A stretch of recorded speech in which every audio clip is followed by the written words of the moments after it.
My son thought I didn't see him slip a strange substance into my coffee, but I caught every movement. When he stepped away, I switched our cups, turning his betrayal into his own downfall. What happened to him next changed everything. Before we continue, please subscribe to the channel and write in the comments what time it is where you are now. The searing pain struck like lightning through my chest, dropping me to my knees on the hardwood floor of my study.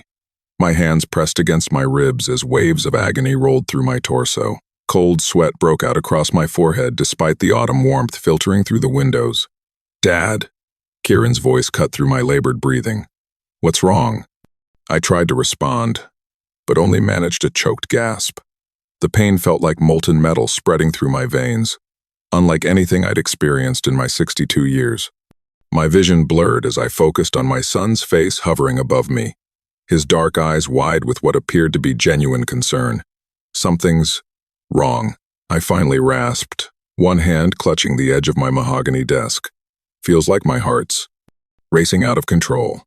Kieran dropped beside me, his hands hovering uncertainly over my shoulders. "Dad, you look awful. Your skin is completely flushed." His voice carried that familiar note of worry, but underneath it lurked something else, an anticipation that made my skin crawl despite the burning sensation coursing through my body. He pressed his palm against my forehead with practiced movements. "You're burning up. When did this start?" "About 20 minutes ago," I managed, leaning heavily against my leather chair for support. "Right after that coffee you brought me." His eyes widened with what looked like shock. "The Ethiopian blend I picked up from Meridian Cafe? Maybe it was too strong. Or perhaps the beans were contaminated somehow. I should have checked the roast date." The grandfather clock in the corner ticked its steady rhythm while the radiator hummed its autumn song. Every sound felt amplified against the backdrop of my suffering. I studied Kieran's expression as he helped me to my feet, searching for something I couldn't quite identify. "Let me make you some herbal tea," he said, his smile stretching just a bit too wide across his features. "Something gentle to settle your system." "Thank you, son." The words came automatically, shaped by decades of fatherhood. "You always know how to take care of me." "Of course, Dad." That strange smile never wavered. It's what family does for each other. But his eyes didn't match his expression, too bright, too calculating. The same look he'd worn at 15 when he'd crashed my car and tried to convince me it had been vandalized in the driveway. My background in forensic accounting had taught me to notice inconsistencies. And right now, every instinct screamed that something was terribly wrong. The late afternoon sun cast long shadows across my study, where family photos lined the bookshelves. Kieran's college graduation, my retirement party, holidays from better times. All those memories felt distant now, separated from this moment by an invisible wall I couldn't understand. "I think I need to lie down," I said, one hand still pressed against my chest, where the burning sensation pulsed with each heartbeat. "Absolutely." Kieran's voice pitched higher than normal. "Rest while I prepare something soothing for you. You'll feel much better after some proper hydration." I nodded, not trusting myself to speak. Each breath required conscious effort, and the simple act of standing upright demanded all my concentration. But as I turned toward the hallway, I caught a glimpse of Kieran's reflection in the window glass behind my desk. His concerned expression had vanished the moment he thought I wasn't looking, replaced by something cold and calculating. My forensic training whispered warnings I couldn't yet decipher. After 35 years analyzing financial fraud cases, I'd learned to trust my instincts about deception. And right now, every instinct screamed danger. But this was my son, the boy who used to build model airplanes with me every Sunday afternoon. I gripped the banister, each step toward my bedroom feeling like climbing Mount Everest. My legs trembled beneath me while Kieran's voice echoed behind me with promises of care and comfort. The hallway seemed endless, lined with photographs documenting our life together after Elena's death 8 years ago. I collapsed onto the edge of my bed, the mattress groaning under my weight. The climb up those 14 steps had drained what little energy remained in my aching body. Outside my bedroom window, October painted the suburban neighborhood in shades of gold and crimson. My gaze fell on the nightstand where Elena's reading glasses still rested beside her favorite mystery novel. 8 years since the stroke took her, and I still reached for her hand during moments like these. The empty space beside me felt vast and cold, a reminder of how alone I'd become in this house that once echoed with laughter. The pain in my chest was gradually subsiding, replaced by a different kind of discomfort. Something about Kieran's behavior downstairs nagged at me, triggering memories I'd tried to suppress. He'd been 23 when everything started falling apart after his mother's death. I could still see him standing in this very room, his face contorted with grief and rage. "You're not even trying to understand," he'd screamed, his voice raw with emotion. Mom would have supported my business ideas. She believed in taking risks. I tried to reason with him then, but my words came out wrong. "I'm protecting our financial security. You don't understand how easily money disappears when you're not careful." Elena would have known what to say. She'd always been the bridge between Kieran's ambitious dreams and my cautious pragmatism. Without her, we were two stubborn people speaking different languages, neither willing to yield ground in our philosophical battles about money, success, and responsibility. The memory shifted to 2 years later. Kieran, 25 and desperate, had shown up at my door with another failed startup behind him and creditors calling daily. "I just need 50,000 to get back on my feet," he'd pleaded, clutching business plans I'd seen variations of before. "This cryptocurrency venture is different. It's guaranteed returns. As long as you live under my roof." I'd started, "You'll follow responsible financial principles. Then maybe I'll find somewhere else to live," he'd shot back. "Somewhere people believe in me instead of constantly expecting failure." True to his word, he'd moved out the following week. I watched from this same window as he loaded his Honda Civic with everything he owned. No goodbye embrace, no backward glance, just the slam of a car door and the screech of tires on asphalt. For 3 years, contact had been sporadic. Text messages asking for money that I'd learned to ignore. Phone calls that lasted 90 seconds before he hung up in frustration. I told myself it was necessary tough love, that he needed to learn independence. But deep down, I knew I was repeating the same mistakes my own father had made. Then 2 months ago, he'd appeared on my doorstep with a worn duffel bag and defeated eyes. "Dad, I need help," he'd said, his voice barely above a whisper. Everything fell apart. The business, my apartment, my girlfriend. I have nowhere else to go. I'd welcomed him back without hesitation, desperate to rebuild what we'd lost. Maybe it was guilt driving my generosity, or maybe just the crushing loneliness of rattling around this house alone. Either way, I'd been trying too hard to make up for lost time, overlooking red flags I should have recognized. The house settled around me with familiar creaks and groans. Downstairs, I could hear Kieran moving around the kitchen, opening cabinets and running water. The sounds should have been comforting, evidence of life in a home that had been too quiet for too long. Instead, they filled me with growing dread. I massaged my temples, trying to dispel the certainty that something was fundamentally wrong. The chest pain had been sudden and severe, unlike anything I'd experienced before, and Kieran's reaction too prepared, too quick with explanations. My phone buzzed on the nightstand. A text message from an unknown number. "Hope you're feeling better. Rest well tonight." Kieran was downstairs. Why would he text instead of simply calling up to check on me? I stared at the message, confusion mixing with the remnants of physical discomfort. The phone number didn't match his usual contact information. Another sound from the kitchen, something ceramic hitting the floor, followed by a muffled curse. "Everything okay down there?" I called out. "Fine, Dad." His voice carried forced cheerfulness. "Just dropped a mug." But I could hear him sweeping up fragments, the distinctive sound of broken ceramic against tile.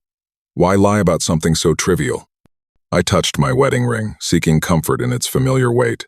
Elena used to say I worried too much, that my suspicious nature came from decades of investigating financial crimes where everyone had hidden motives. Maybe she was right. Maybe I was seeing deception where none existed. But as I lay there listening to my son's movements below, I couldn't shake the feeling that something had fundamentally changed. The Kieran who'd returned 2 months ago seemed different from the son I'd raised. More secretive, more calculating, less emotionally available. Over the past weeks, I'd noticed small inconsistencies. Phone calls he'd take in private, quickly ending conversations when I entered the room. Mysterious errands that lasted hours without explanation. His sudden interest in my daily routines, my medication schedule, my dietary preferences. Most troubling was his newfound concern for my finances. Casual questions about my retirement accounts, life insurance policies, the value of the house. When I'd mentioned updating my will, his eyes had lit up with an intensity that made me uncomfortable.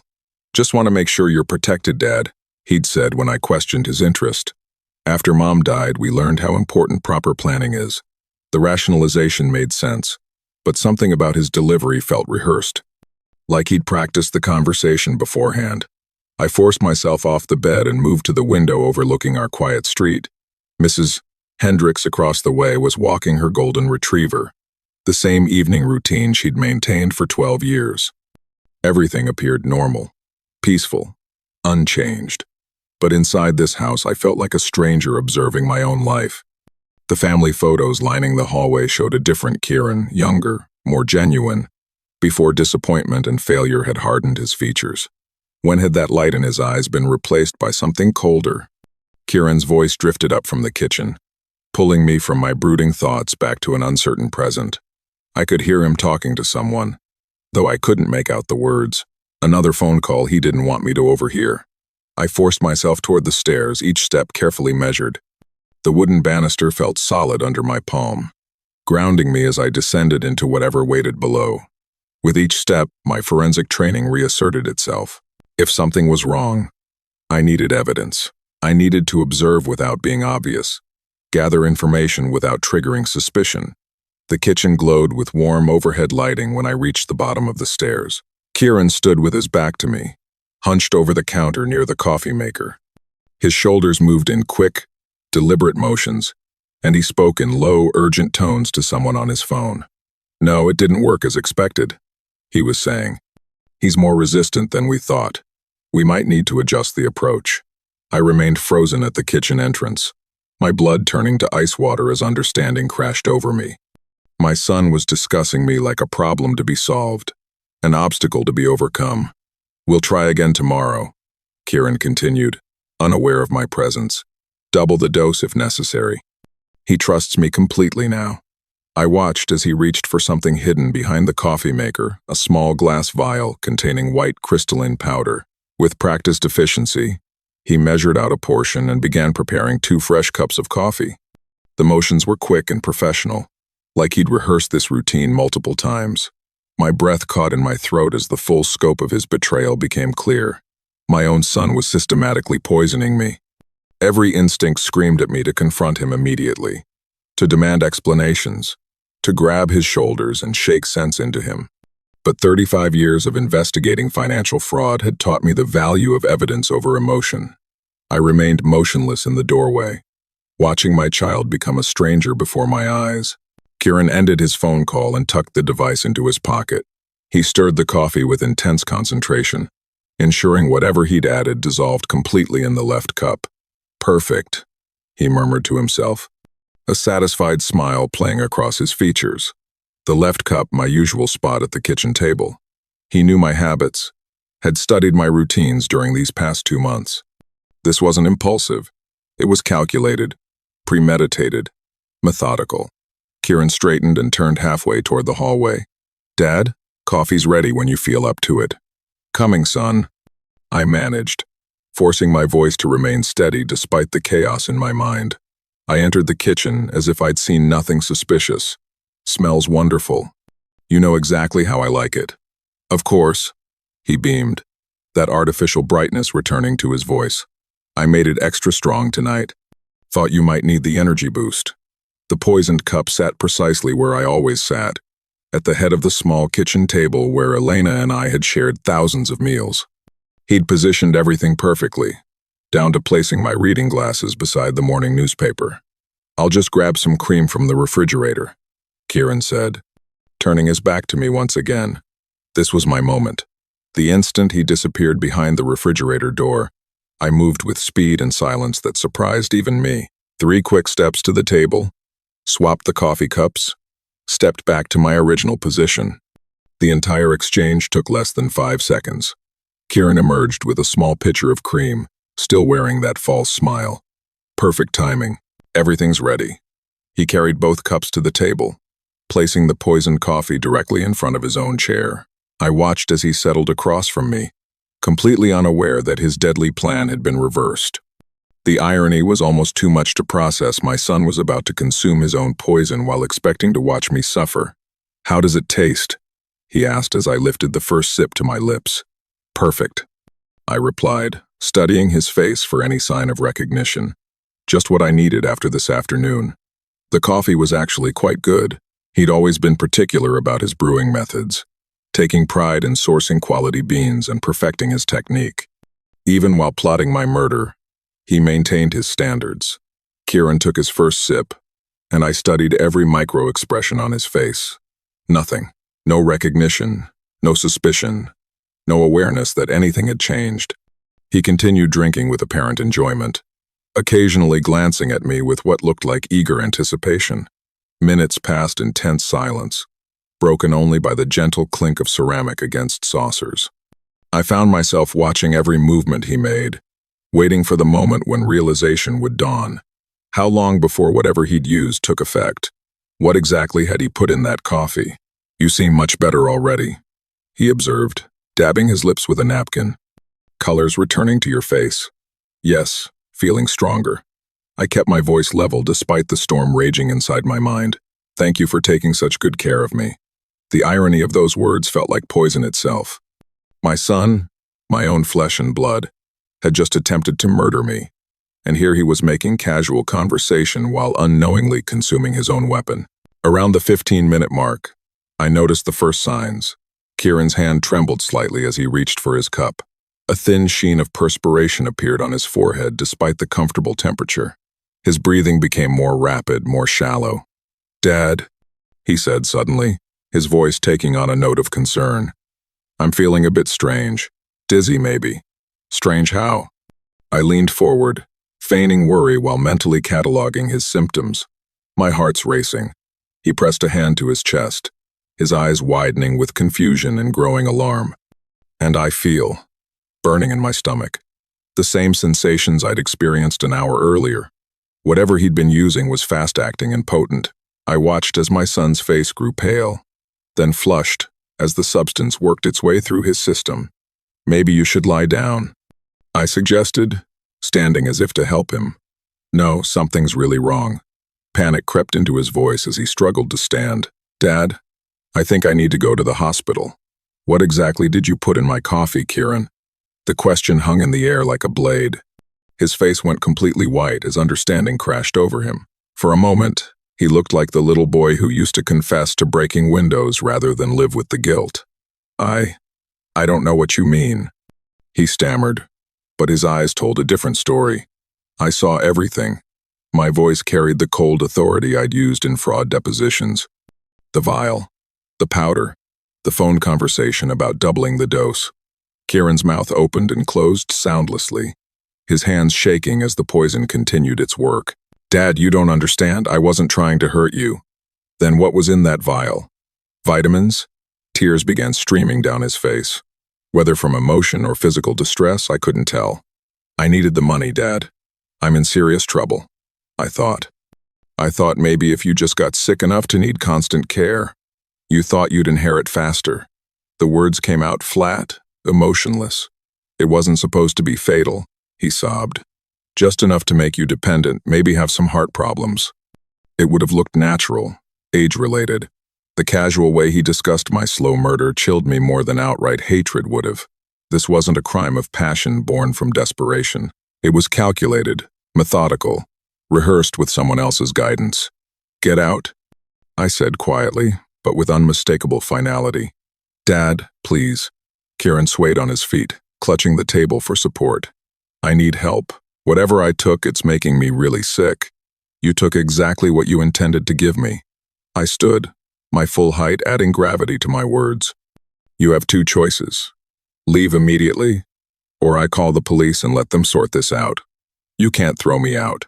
I'm your son." My son died the moment he put poison in my coffee.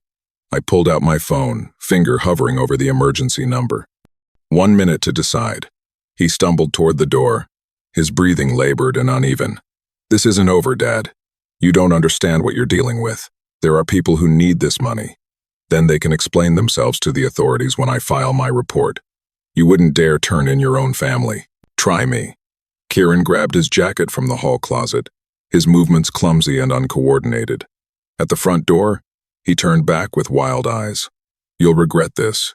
My partners won't just walk away because you got lucky once." Partners? The word confirmed my suspicions about outside manipulation, but he was already gone, stumbling toward his car while I watched from the window. His engine started on the third try, and he drove away with the erratic steering of someone fighting physical impairment. I walked straight to my study, my sanctuary of order and documentation, where I could think clearly and plan what needed to be done. The familiar smell of leather-bound books and old papers usually calmed me, but today nothing could ease the storm raging in my chest. Methodically, I pulled out a legal pad and began documenting everything I could remember. Timestamps, exact quotes, physical evidence. 35 years of forensic accounting had taught me the value of precise records. 7:43 p.m. Observed Kieran adding white substance to coffee cup. I wrote. Substance appeared crystalline, dissolved quickly when stirred. Container. Small glass vial, approximately 3 inches tall. My analytical mind took over, organizing the chaos into manageable data points. What had he used? Where had he gotten it? Most importantly, who were these partners he'd mentioned? I reached for my phone and dialed Harrison Webb's number. Harrison had been our family attorney for 20 years, since Elena's breast cancer scare. If anyone could help me navigate this nightmare, it was him. Harrison, it's Samuel Thornton. I need your help immediately. Samuel, you sound distressed. What's wrong?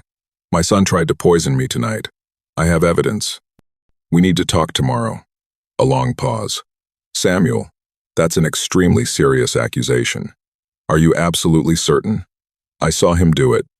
I switched our cups, and he's been sick for the past hour from his own poison. This requires immediate attention, Harrison said after I'd explained the full situation. Can you meet me at my office first thing tomorrow morning? Absolutely. And Harrison, we need to discuss changing my will immediately. Of course. Samuel, given what you've described, I strongly recommend involving law enforcement as well. After ending the call, I pulled out my financial documents, bank statements, investment portfolios, insurance policies, everything Kieran would have inherited. The house alone was worth $700,000, not counting my retirement savings and life insurance benefits. The bitter irony wasn't lost on me. I'd spent my career investigating financial fraud, and my own son had tried to murder me for money. All those late nights building something for his future, and he'd attempted to steal it through patricide. My next call was to Detective Rivera at the local police department. We'd worked together on several financial crime cases over the years, and I trusted her judgment. Detective, this is Samuel Thornton. I need to report attempted poisoning and make a statement. Samuel, good to hear from you, though I wish it were under better circumstances. Can you come in tomorrow morning? Actually, I'd prefer if you could come here. There may be additional attempts, and I want everything documented properly. As I worked through the necessary preparations, fragments of memory surfaced. Kieran's constant questions about my finances over the past 2 months, his interest in my daily routines, the way he'd insisted on preparing my meals lately. How long had he been planning this? I thought about his secretive phone calls, his mysterious errands, the way he'd react with unusual intensity whenever I mentioned updating my estate planning. There had to be someone else orchestrating this scheme. Kieran was manipulative and desperate, but he wasn't a killer by nature. My phone buzzed with a text from an unknown number. We know what happened tonight. This was just the beginning. The threat was immediate and clear. Screenshot saved. I added it to my growing file of evidence. Whoever was behind this hadn't given up after the failed poisoning. They knew about tonight's events, which meant Kieran had already contacted them. I opened my laptop and began researching common household poisons that matched what I'd observed. White crystalline powder, rapid dissolution, delayed but intense effects. The possibilities were limited, most pointing toward prescription medications rather than traditional toxins. Another text arrived. Your son owes us 200. 0. One way or another, we're collecting. Gambling debts. That explained the desperation, the outside pressure, the calculated approach to murder. Kieran hadn't just been trying to inherit early, he'd been trying to save his own life by sacrificing mine. I called Harrison back. I have new information. Kieran is involved with dangerous people who are threatening me directly. Samuel, this is escalating beyond family dysfunction. You need police protection immediately. I spent the remaining evening hours securing the house, new deadbolts on all doors, security system activated, motion sensors positioned around the perimeter. If they wanted to escalate this situation, I'd be ready. The grandfather clock chimed midnight as I closed my evidence file. Everything was documented. Legal proceedings were in motion, and law enforcement would be involved within hours. But I knew this was far from over.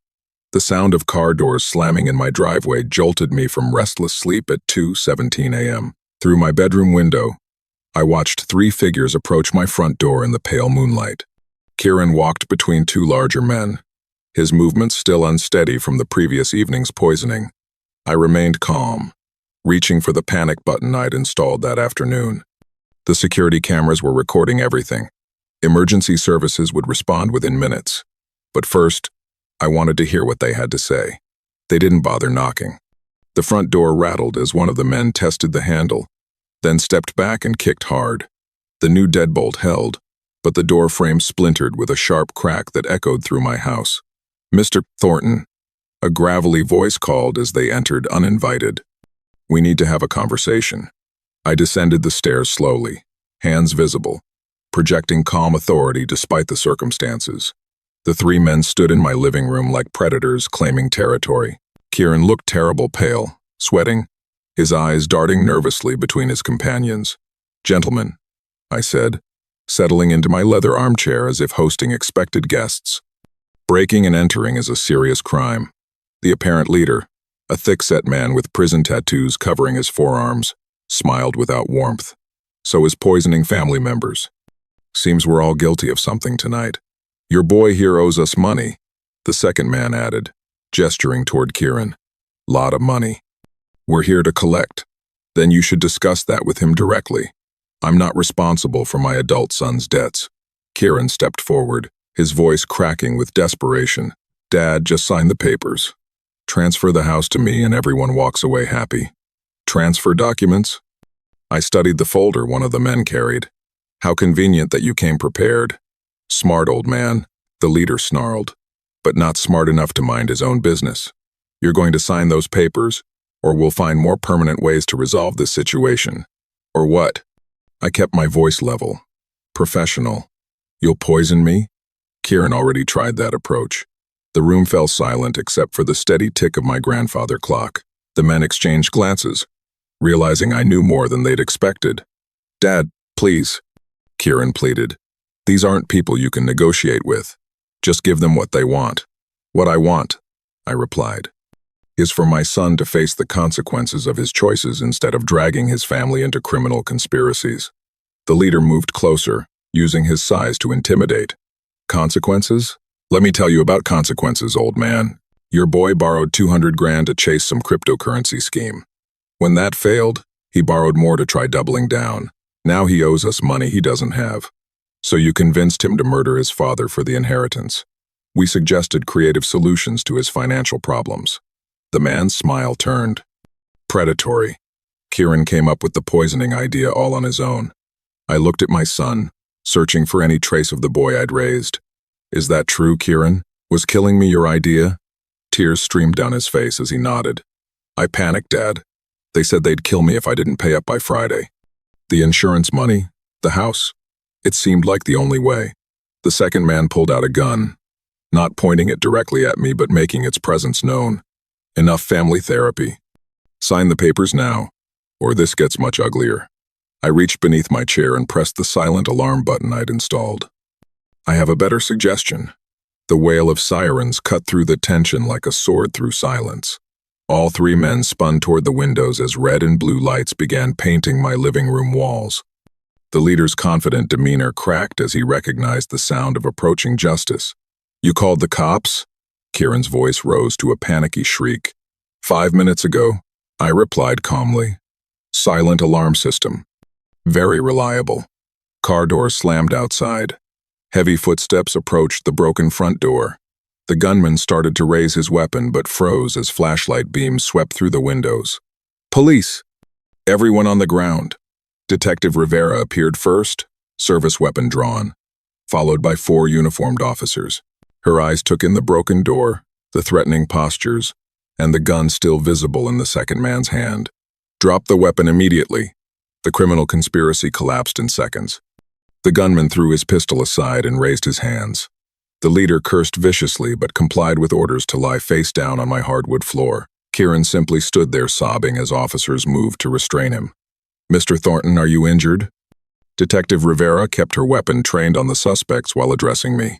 "I'm fine, Detective.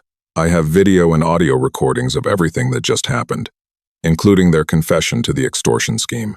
"Dad, please," Kieran begged as an officer cuffed his hands behind his back. "Don't let them arrest me. I'm your son. You stopped being my son when you decided to murder me for gambling money," I replied without emotion.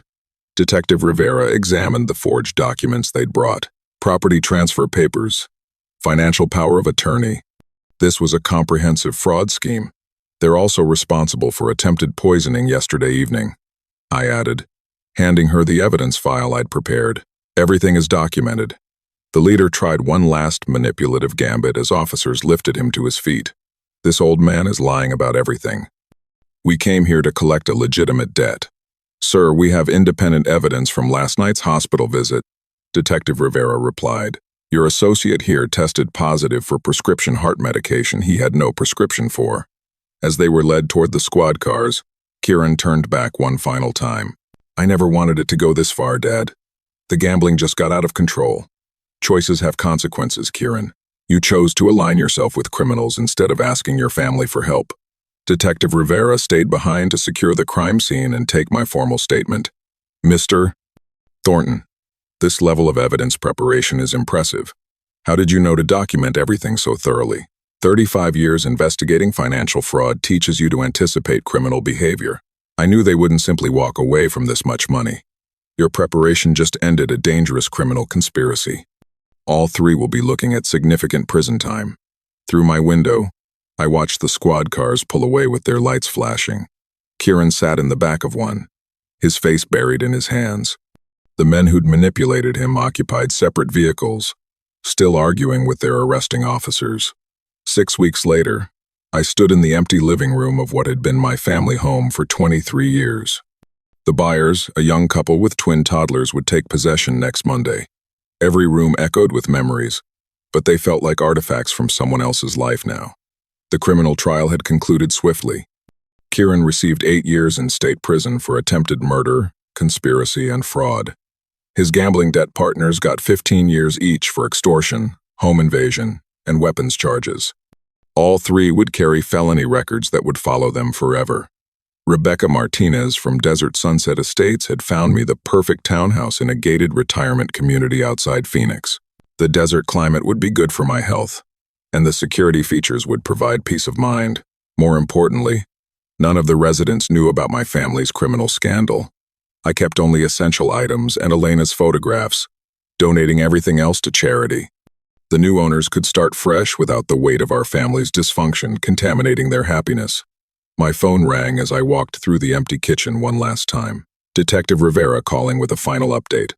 "Samuel, I wanted you to know we've connected your son's associates to 2 other elderly fraud cases. Your evidence helped us close multiple investigations." "Good. Maybe some other families avoided what we went through. There's one more thing. Kieran's been asking to see you. Claims he wants to apologize properly." I looked around the kitchen where my son had tried to poison me, where our relationship had died along with any hope of reconciliation. Some bridges once burned should stay that way. "I understand. Take care of yourself, Samuel." The moving truck arrived at dawn, professional and efficient. By noon, 23 years of accumulated life fit into labeled boxes heading west. I would follow in my car the next morning, leaving behind everything that had defined me except my integrity. My new neighbors in Phoenix welcomed me warmly. Retired teacher Martha Chen from Unit 14 brought homemade cookies every Thursday. Former engineer Roberto Silva from across the courtyard invited me to join the weekly poker game. These people chose to be part of my life, making their friendship more valuable than blood relationships based on obligation and expectation. I volunteered at the local senior center, helping other retirees recognize and report financial abuse. My experience with Kieran, painful as it was, provided valuable insight for counseling others facing family exploitation. 3 months after moving to Phoenix, I received a letter from Kieran.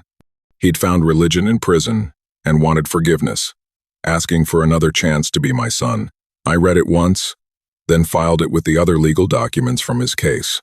The Arizona sunset painted the desert in brilliant oranges and purples as I sat on my new patio, surrounded by neighbors who valued honesty over blood relations. Roberto had just left after our weekly chess match, and Martha was hosting her Friday book club next door.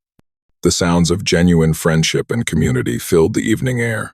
My phone buzzed with a text from Harrison Webb, updating me on the final distribution of my estate funds. The money Kieran had tried to steal through murder now funded a scholarship program for forensic accounting students. His intended victims would instead help train future fraud investigators. Sometimes the family you choose is stronger than the family you're born into, I murmured, Elena's voice echoing in my memory. She'd always believed people deserved second chances, but even she would have understood that attempted murder crossed an unforgivable line. The security gate at the community entrance provided more than physical protection. It represented a boundary between my toxic past and hopeful future. Behind those walls, surrounded by people who'd earned my trust through consistent kindness, I'd found something I'd lost after Elena's death. Peace. Martha knocked on my patio door, holding a covered dish that smelled like homemade lasagna. Thought you might enjoy some company for dinner, Samuel. I'd love that, I replied, genuinely meaning it. As we shared the meal she'd prepared with care and affection, I reflected on the strange journey that had brought me here. Kieran's betrayal had destroyed our relationship, but it had also freed me from the burden of trying to save someone who didn't want to be saved. The nightmare was over. Real life could finally begin. My phone rang, Roberto calling about tomorrow's poker game.